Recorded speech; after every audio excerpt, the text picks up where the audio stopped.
नमस्कार, गिरीश गुप्ता के चैनल में आपका स्वागत है। आज बात करते हैं सिल्वर और गोल्ड में बड़ी शानदार रैली जो चल रही है उसकी। और आप में से काफ़ी सारे हमारे दर्शक मित्रों ने इस बात का अनुरोध किया कि हम इस रैली पर वीडियो बनाएं। तो आज के वीडियो में हम जानेंगे कि ये जो रैली है आखिर किन कारणों से हो रही है, कितनी सस्टेनेबल ये रैली है और ये भाव जो हैं इसमें प्रोबेबिलिटी या संभावना क्या है कि भाव और ऊपर जाएगा और हमें और रिटर्न देगा, या यहाँ से कुछ करेक्शन होने की संभावना है। और इसका हम हिस्टोरिकल पर्सपेक्टिव से अध्ययन करेंगे।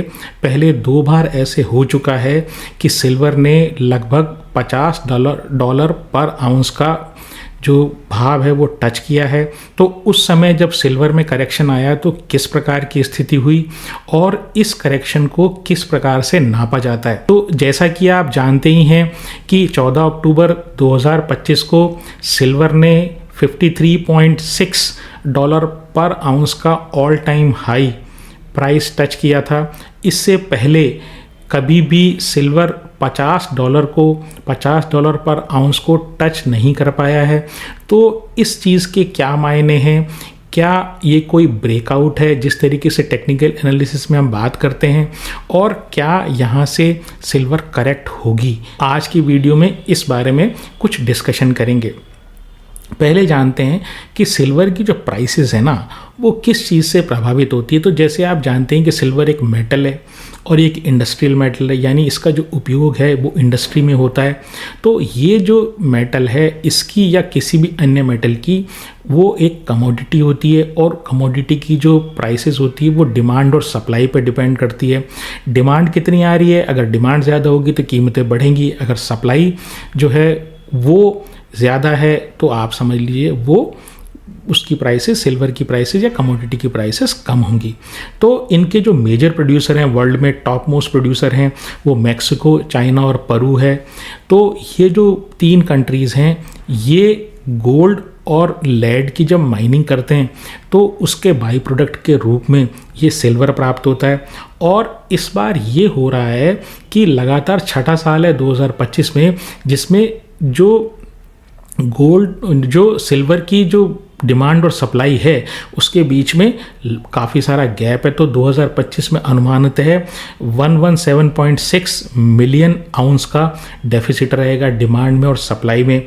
अब ये जो डिमांड आती है ये कहाँ से आती है, तो देखिए ये ऑटोमोबाइल से आती है और बैटरीज से आती है। इसके अलावा जो नए नए जो ईवी आ रहे हैं तो ईवी में काफ़ी उपयोग होता है। कैटालिटिक कन्वर्टर जो गाड़ियों में लगते हैं उसमें काफ़ी सिल्वर का उपयोग होता है। और इसके साथ साथ ही जो सोलर पैनल होते हैं जो रिन्यूएबल्स में, तो वहाँ पर सिल्वर का काफ़ी उपयोग होता है। तो इस प्रकार से जो नए नए जो इंडस्ट्रियल यूजेज इसके हो रहे हैं इसके कारण जो सिल्वर की डिमांड बढ़ रही है। अब दूसरा जो फैक्टर है वो है इकोनॉमी और जियोपॉलिटिकल फैक्टर।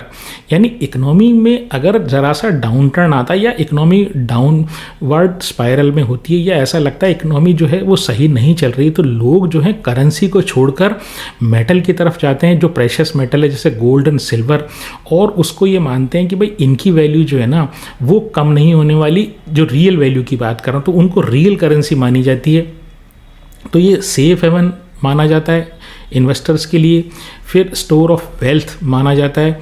और ये जो चीज़ें हैं जैसे मैंने बताया हाई इन्फ्लेशनरी कंडीशंस हुआ, लोअर इंटरेस्ट रेट हुई, लगातार इंटरेस्ट रेट में कट हो रहा हो, फिर जो जियोपॉलिटिकल सिचुएशन है, जो करंट जियोपॉलिटिकल सिचुएशन है उसकी अगर हम बात करें तो यूएस चाइना में जो ट्रेड वॉर की कंडीशन है वो तो आप जानते ही हैं। दूसरी बात ये कि जो ट्रंप के जो टेंट्रम्स हैं जो वो कंफ्यूज करते हैं, उनको कंसिस्टेंट पॉलिसी यूएस की है ही नहीं। कब इस यूएस की पॉलिसी किस कंट्री के प्रति क्या चेंज हो जाए कुछ कहा नहीं जा सकता। इसके अलावा जो वर्ल्ड में चारों तरफ आप वॉर जैसी स्थिति देख रहे हैं, चाहे रशिया यूक्रेन की स्थिति हो या हमास इसराइल की स्थिति हो या अभी मोर रिसेंटली भारत और पाकिस्तान की स्थिति हो, तो ये जो वर्ल्ड में जब तनाव बढ़ते हैं तो जियोपॉलिटिकल इनस्टेबिलिटी जब आती है तब भी प्रेशियस कमोडिटी जो गोल्ड एंड सिल्वर है उसकी डिमांड बढ़ जाती है। इसके अलावा हाल ही में जो यूएस गवर्नमेंट का जो सस्टेन्ड जो शटडाउन है तो वो भी एक जो प्रेशियस कमोडिटी है या प्रेशियस मेटल है उनकी डिमांड को इंक्रीज़ कर रहा है। ये 2 फैक्टर हुए, यानी टोटल 3 फैक्टर अभी हमने डिस्कस किए। पहली बात इंडस्ट्रियल यूजेस और डिमांड एंड सप्लाई, दूसरी चीज़ जियोपॉलिटिकल टेंशंस, और तीसरी जो चीज़ है वो ये इकोनॉमिक कंडीशंस। चौथा जो फैक्टर है वो है गोल्ड सिल्वर रेशो, जिस पे हमें सबसे ज़्यादा ध्यान रखना है।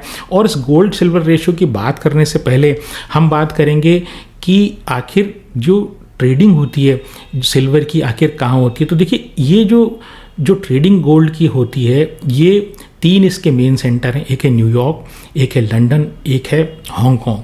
तो इसमें से जो लंदन है वहाँ पर फिजिकल सेटलमेंट होता है, यानी फिजिकल सिल्वर का अगर एक्सचेंज करना है, यानी आपको फिजिकल सिल्वर खरीदनी है, तो सबसे बड़ा सेंटर लंदन है। तो आप पैसा दीजिए और वहाँ से आप हाथों हाथ चांदी खरीदिए, इसको हाजिर चांदी बोलते हैं। दूसरी जो कंडीशन है वो ये है कि दूसरा जो इंस्ट्रूमेंट है वो फ्यूचर्स है। तो सबसे बड़ा फ्यूचर्स एक्सचेंज जो है वो नाइमेक्स का कॉमेक्स है। नाइमेक्स एक न्यूयॉर्क में न्यूयॉर्क मर्केंटाइल एक्सचेंज है, उसके अंतर्गत एक कॉमेक्स करके कमोडिटी एक्सचेंज जो है संचालित होता है। तो वहाँ पर जो भाव होते हैं ये एक्चुअली इंटरनेशनल प्राइसेस को डिनोट करते हैं। तो जितने भी भाव हम डिस्कस कर रहे हैं, चाहे वो रिसेंटली पीक हो 53.6 या अन्य भाव जो हम बताएंगे, जो पुराने 2 पीक्स हैं, वो बेसिकली फ्यूचर्स के भाव हैं जो कॉमेक्स में शो हुए थे। तो ये 2 चीज़ें तो हुई कि एक फिजिकल सेटलमेंट लंदन में, दूसरा फ्यूचर्स के थ्रू कॉमेक्स के भाव। तीसरा जो पॉपुलर तरीका है वो आपने काफ़ी ज़्यादा इस्तेमाल किया होगा या कर रहे होंगे अगर आप सिल्वर में इन्वेस्टेड हैं, तो वो है ETF के थ्रू। तो ETF के थ्रू जो डिमांड होती है वो म्यूचुअल फंड्स के थ्रू होती है या कमोडिटी फंड्स के थ्रू होती है, और इसके अलावा फंड ऑफ फंड्स भी होते हैं, यानी कि जो सिल्वर के काफ़ी सारे फंड्स जो होते हैं उनके सब्सक्रिप्शन ले लेता है एक और म्यूचुअल फंड। आप ऐसे समझ लीजिए, मतलब मान लीजिए 3 म्यूचुअल फंड्स हैं सिल्वर के, एक कोटक का है, एक मान लीजिए एक्सिस का, एक HDFC का है।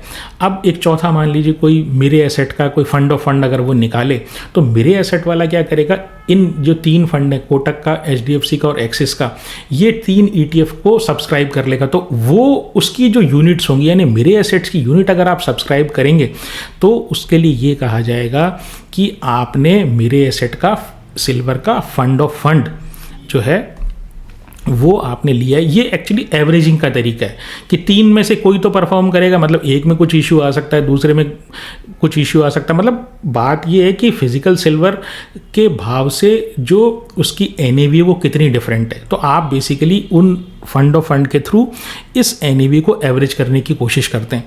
तो ये रही बात ट्रेडिंग की।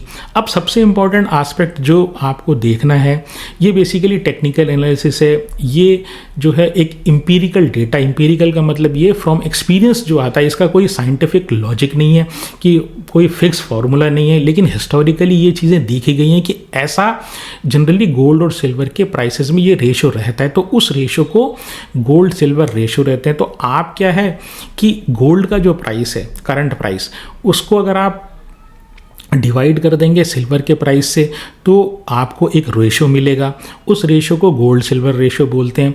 अब आप कहेंगे कि भाव कहाँ से मिलेंगे, तो एक साइट है investing.com।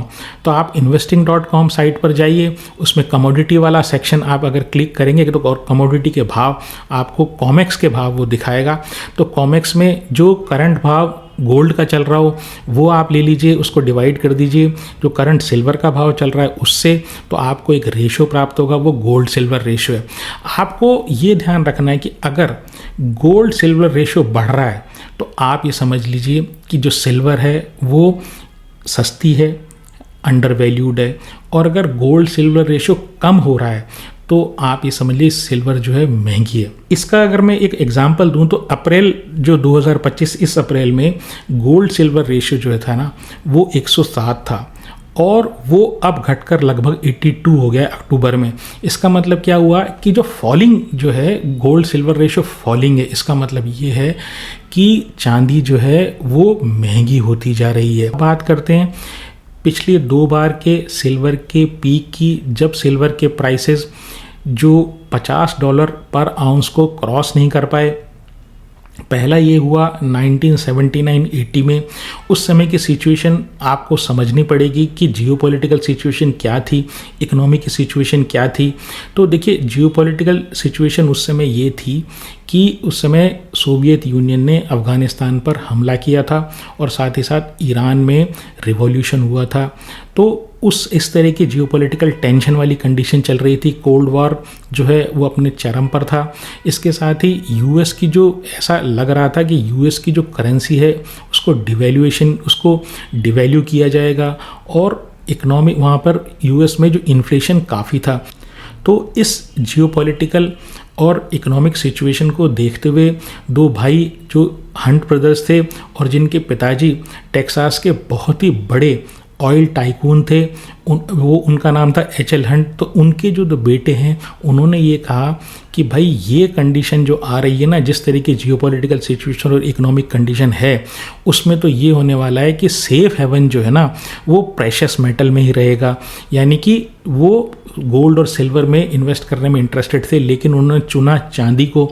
और उन्होंने बहुत सारी जो है ना फिजिकल सिल्वर, क्योंकि बहुत पैसे वाली पार्टी थी, तो उन्होंने अपनी कुछ एंटाइटी के साथ मिलकर, काफ़ी सारे ग्रुप्स के साथ मिलकर, जो उनकी खुद की एंटिटीज़ थी, तो उनके साथ मिलकर उन्होंने लगभग 100 मिलियन आउंस जो है ना फिजिकल सिल्वर इकट्ठी कर ली।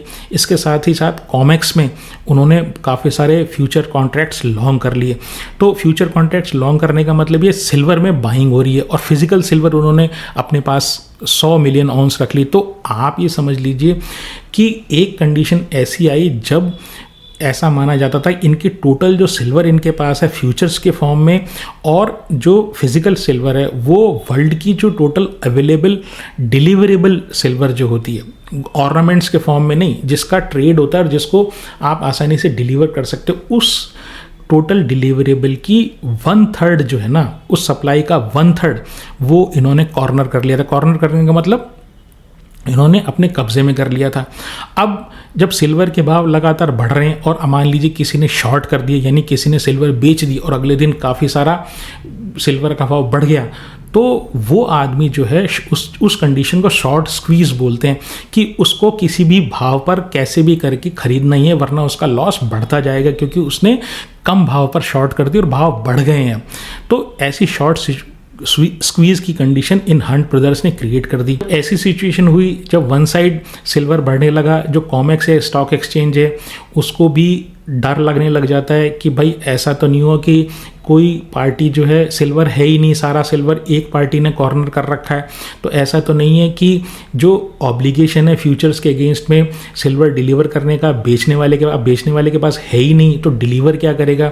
तो ऐसा नहीं हो कि कहीं जो है वो ऑब्लिगेशन पूरा नहीं कर पाए सेलर और एक्सचेंज फेल हो जाए। तो इस डर को थामने के लिए या रोकने के लिए एक्सचेंज ने मार्जिन इंक्रीज कर दिया, साथ ही साथ सिल्वर की जो कॉन्ट्रैक्ट्स को बाइंग करने पर रोक लगा दी, केवल आप बेच सकते थे। और इन दो कदमों का प्रभाव ये हुआ कि जो सिल्वर का भाव है वो $50 पर ऑन्स का भाव लगभग था, 2 महीने में वो घटकर $11 पर ऑन्स पे आ गया, यानी लगभग 1/5 ये रह गया।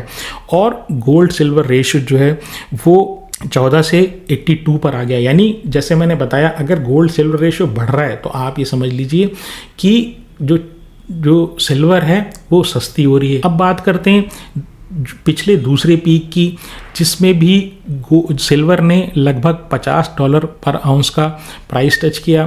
तो वो समय जो था वो पोस्ट फाइनेंशियल क्राइसिस, जो अमेरिका में सब प्राइम क्राइसिस हुआ उसके बाद की कंडीशन थी।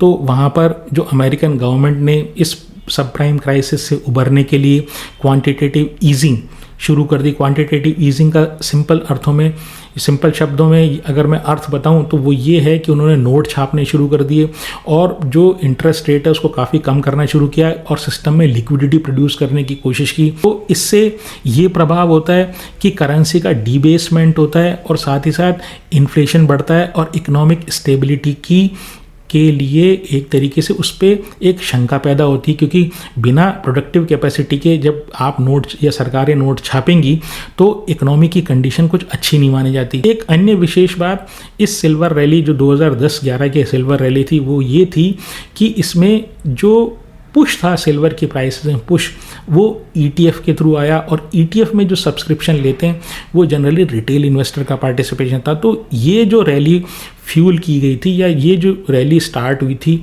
वो active investor interest in silver ETF के कारण हुई थी। तो हुआ ये कि अगस्त 2010 में जो भाव $18 पर आउंस सिल्वर का था वो अप्रैल 2011 तक आते आते 49.8 हो गया, और पिछला जो हाई था वो 49.45 था। अब यहाँ पर फिर अपने आप को सुरक्षित करने के लिए और फाइनेंशियल सिस्टम को एक मजबूती प्रदान करने के लिए कॉमेक्स ने कुछ निर्णय लिए और उन्होंने 9 दिनों में 5 टाइम्स जो है मार्जिन सिल्वर पर बढ़ा दिया, और सिल्वर फिर क्रैश हुई, और अब ये जो है 49.8 से विद इन वीक्स $30 तक आ गई, और जो गोल्ड सिल्वर रेशो है वो 33 से 84 तक आ गया नेक्स्ट 4-5 ईयर्स में। अब ये तो बात हुई पिछले 2 पीक्स की, और जो करंट पीक है वो ऑलरेडी जैसे मैंने बताया वीडियो के शुरू में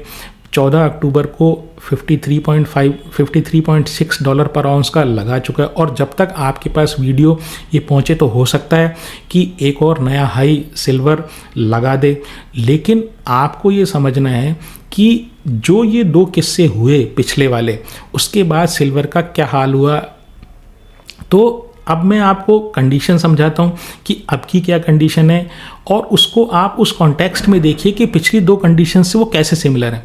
पहली चीज़, ये जो रैली है ये भी ETF के थ्रू फ्यूल्ड है, यानी कि ये जो डिमांड है सिल्वर की डिमांड ये रिटेल इन्वेस्टर द्वारा जो है ये चालू की गई है। दूसरी चीज़ ये है कि GSR जो है वो यानी गोल्ड सिल्वर रेशो वो कम हो रहा है। अप्रैल में ये 107 के आसपास था और ये घटकर अभी 82 हो रहा है। और जब जैसे मैंने बताया अगर GSR या गोल्ड सिल्वर रेशो कम हो रहा है तो इसका मतलब ये चांदी महंगी हो रही है।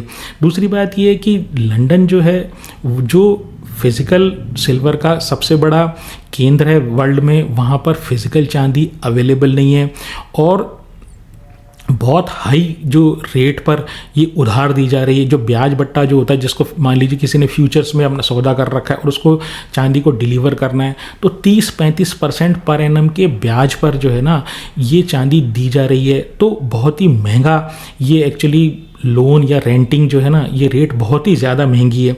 दूसरी चीज़ क्या है कि बहुत ज़्यादा फेक सिल्वर का जो काम है ये चल रहा है। आप भारत में भी कई शहरों में आप ये सुनेंगे कि सिल्वर के अंदर लोहा या पीतल जैसे ऊपर से सिल्वर जैसा दिखाई देता है, आप अगर उसको काटेंगे तो अंदर से आपको या तो पीतल मिलेगा या लेड मिलेगा, क्योंकि लेड और सिल्वर का कलर एक जैसा होता है। तो इस तरह के काम काफ़ी हो रहे हैं और ये कंडीशन तब होती है जब किसी कमोडिटी का पीक आने लगता है। दूसरी चीज़ क्या है कि जो ETF फंड्स जो हैं उन्होंने नए सब्सक्रिप्शन या नए ETF जो एक्सचेंज ट्रेडेड फंड्स की यूनिट है वो नए इशू वो अब नहीं कर रहे हैं, नए सब्सक्रिप्शन वो लॉन्च नहीं कर रहे हैं। एक अन्य सिचुएशन ये है कि ऑलरेडी सिल्वर वो जो 2 पुराने पीक्स हैं उनको क्रॉस कर चुका है और सिचुएशन इस तरह की पैदा हो रही है कि हर आदमी जो है वो ऑन देयर टोज है, उनको सबको वो सब भयभीत हैं, कोई भी कंफर्टेबली सिल्वर को जो है रखने के लिए तैयार नहीं है। और ज़रा सा भी अगर सिल्वर में डाउनवर्ड मूवमेंट आएगा या कॉमेक्स ने कोई और इस तरीके का कोई मार्जिन इंक्रीज़ करने का इस तरह का कोई निर्णय ले लिया या जो बाइंग पे प्रतिबंध लगा दिया सिल्वर के फ्यूचर्स पर, तो और कुछ मुसीबतें पैदा हो सकती है, सिल्वर का डाउनटर्न शुरू हो सकता है। अब बात करते हैं कि अगर प्रीवियस जो 2 पीक्स को हम देखें और उसमें सिल्वर का हाल हम देखें तो उससे हम क्या लेसन ले सकते हैं कि गोल्ड सिल्वर रेशो कहाँ तक आ सकता है। तो ये कहें कि अभी जो 82 का जो गोल्ड सिल्वर रेशो चल रहा है वो हो सकता है सिल्वर के गिरने पर लगभग 100, 101 या 105 तक आ जाए। तो इस समय अगर आप सिल्वर में इन्वेस्ट कर रहे हैं तो इन्वेस्टिंग का मतलब तो ये होता है कि आप लॉन्ग टर्म के लिए उसको रखना चाहें। तो कंडीशंस ऐसी नहीं लगती हैं। देखिए होने को कुछ भी हो सकता है, लेकिन हमेशा जब इन्वेस्ट आप करते हैं तो कुछ प्रोबेबिलिटीज़ को, कुछ संभावनाओं को ध्यान में रखते हैं। तो पिछली हिस्ट्री को अगर हम देखें तो हमें ऐसा लगता है कि ये वाली जो प्राइस है, ये जिस तरीके के पैनिक बाइंग या फोमो जिसको बोलते हैं, फियर ऑफ मिसिंग आउट, कि हाय मैंने सिल्वर नहीं लिया बाकी सब ने ले लिया, मैं इस रैली को मिस कर गया, तो उस तरह की कंडीशन जब होने लग जाती हैं तो वो जनरली पीक होता है किसी भी, चाहे वो शेयर्स का हो चाहे किसी कमोडिटी का हो, उसमें सिल्वर गोल्ड सब शामिल है।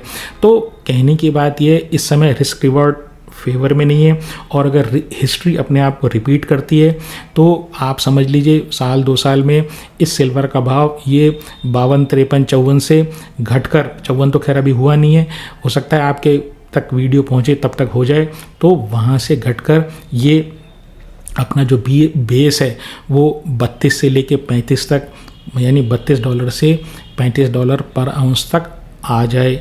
आज के लिए इतना ही। अगर आपको मेरा प्रयास पसंद आया हो तो चैनल को सब्सक्राइब करें, वीडियो को लाइक करें और शेयर करें। नमस्कार, धन्यवाद, जय हिंद।